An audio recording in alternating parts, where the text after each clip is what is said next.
नमस्कार। बीएससी तृतीय वर्ष के प्रथम पेपर यानी प्लांट फिजियोलॉजी एंड बायोकेमिस्ट्री की यूनिट 3 के अंतर्गत एक टॉपिक आता है फोटो पीरियोडिज्म और कॉन्सेप्ट्स ऑफ फोटो पीरियोडिज्म, यानी हिंदी में जिसे दीप्तिकालिता कहते हैं। आपने देखा होगा कि रबी और खरीफ की जो फसलें हैं उनमें अलग अलग तरह के पादप है। जैसे रबी में है गेहूं, चना, जौ, सरसों इत्यादि, और खरीफ की जो फसल है अभी यहाँ पे इस काल में बोई हुई है, जैसे बाजरा है, जवार है, मूंग, मोठ, गंवार आदि आदि, ये खरीफ की फसलें हैं। तो क्यों अलग अलग सीजन्स में दो तरह की फसलें बोते हैं? इनके पीछे जो मुख्य कारण है वो एक दीप्तिकालिता ही है। और भी अनेक कारण हैं, लेकिन दीप्तिकालिकता उनमें प्रमुख है। तो दीप्तिकालिकता किसे कहते हैं? यानी पौधों की अनेक उपापचयी क्रियाएं रात्रि तथा दिन, अर्थात जो 24 घंटे का समय है, इसमें मिलने वाले प्रकाश व अंधेरे की अवधि पर निर्भर करती है, और इसी अवधि के द्वारा पौधों की ये उपापचयी क्रियाएं हैं वो नियंत्रित रहती है। तो उसको परिभाषा जैसा कि मैंने स्लाइड में दिखाया है, पौधों की अनेक उपापचयी क्रियाएं रात्रि तथा दिन अर्थात 24 घंटे के समय में मिलने वाले प्रकाश एवं अंधेरे की अवधि द्वारा नियंत्रित होती है। और उपापचयी क्रियाओं का यह अंधेरे और प्रकाश की अवधि द्वारा नियंत्रण ही दीप्तिकालिता कहलाता है, दीप्तिकालिता कहलाता है। दीप्तिकालिता शब्द का यानी फोटो पीरियोडिज्म शब्द का सबसे पहले प्रयोग गार्डनर तथा एलार्ड के द्वारा 1920 में किया गया, और इन्होंने एक और शब्द का प्रयोग किया जिसे कहते हैं निर्णायक दीप्तिकाल। क्या होता है निर्णायक दीप्तिकाल? यानी प्रकाश की वह निश्चित अवधि एवं परास जिसमें पौधों को प्रकाश के प्रति उद्भासित और एक्सपोज्ड करवाने पर पुष्पों का विकास हो जाता है, वो निर्णायक दीप्तिकाल कहलाता है। तो दीप्तिकालिता क्या होती है, दीप्तिकाल क्या होता है, और इस दीप्तिकालिता के आधार पर जो सभी पौधे हैं उनको 7 वर्गों में विभक्त किया गया है, जो ऐसे हैं। पहला है दीर्घ दिवसीय पौधे, अर्थात इस तरह के पौधे जो जिनमें निर्णायक दीप्तिकाल से अधिक अवधि पर पुष्पन होता है। ऐसे पौधे प्रतिदिन लगभग 14 घंटे तक प्रकाश से उद्भासित किए जाते हैं, तो ही इनमें पुष्पन होगा।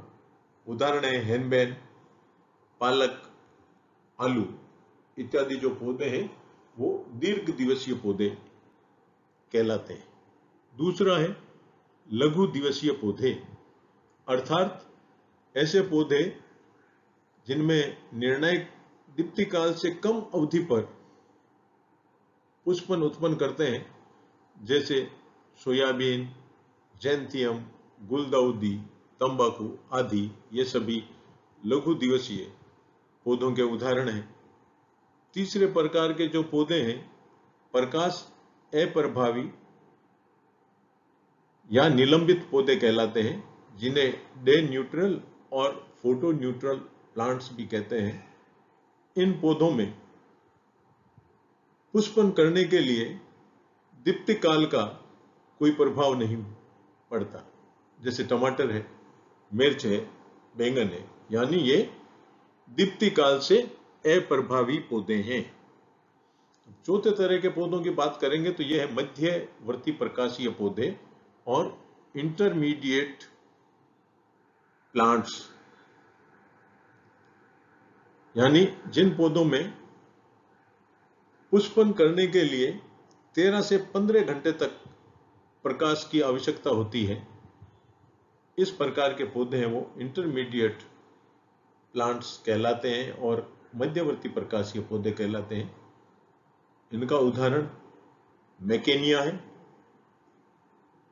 पांचवें प्रकार के जो पौधे हैं जिनका वर्गीकरण दीप्तिकालिता के आधार पर किया गया है वह उभय दीप्तिकालिता पौधे, यानी ऐसे पौधे जो 12 घंटा से कम और 16 घंटे से अधिक प्रकाश में पुष्पन करते हैं, जैसे मीडिया एलिगेंस इसका उदाहरण है। यानी 12 घंटा से कम में भी ये पुष्पन करेंगे और 16 घंटे से अधिक अगर समय के लिए प्रकाश से उद्भासित कराते हैं तो भी इनमें पुष्पन होता है। तो ये उभय दीप्तिकालिता पौधे कहलाते हैं। छठे प्रकार के पौधे हैं वो दीर्घ अल्प प्रकाशीय पौधे, लॉन्ग शॉर्ट डे प्लांट।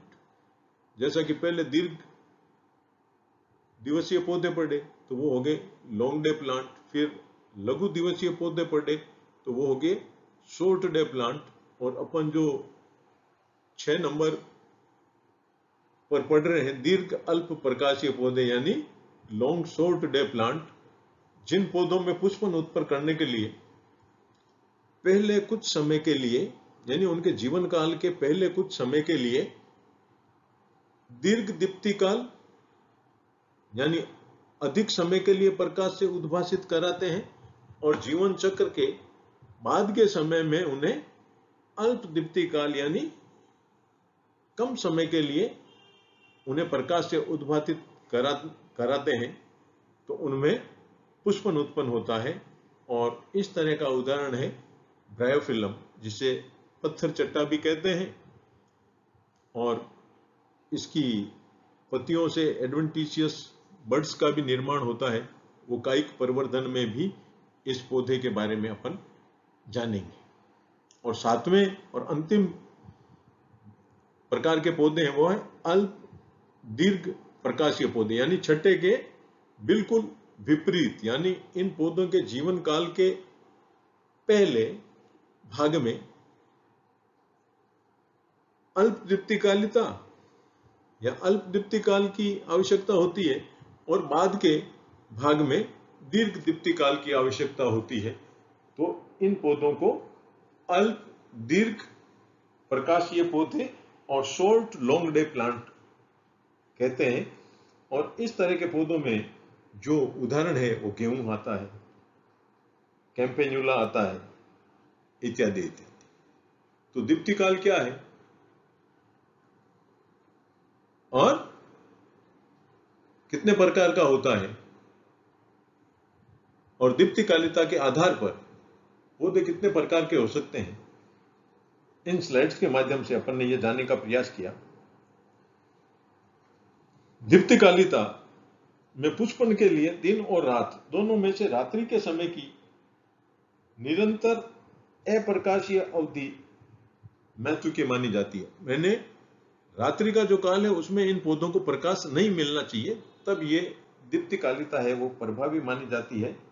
और दीप्तिकालिता में जो परिवर्तन है वो ऋतुओं के कारण भी होता है। जैसे मैंने शुरुआत में ही बताया था, रबी और खरीफ की फसलें हैं वो अलग अलग ऋतुओं में होती है और उनका मुख्य कारण दीप्तिकालिता ही है। भारतवर्ष में भौगोलिक क्षेत्रों में अलग अलग तरह की फसलें और अलग अलग तरह के पौधे दीप्तिकालिता के आधार पर ही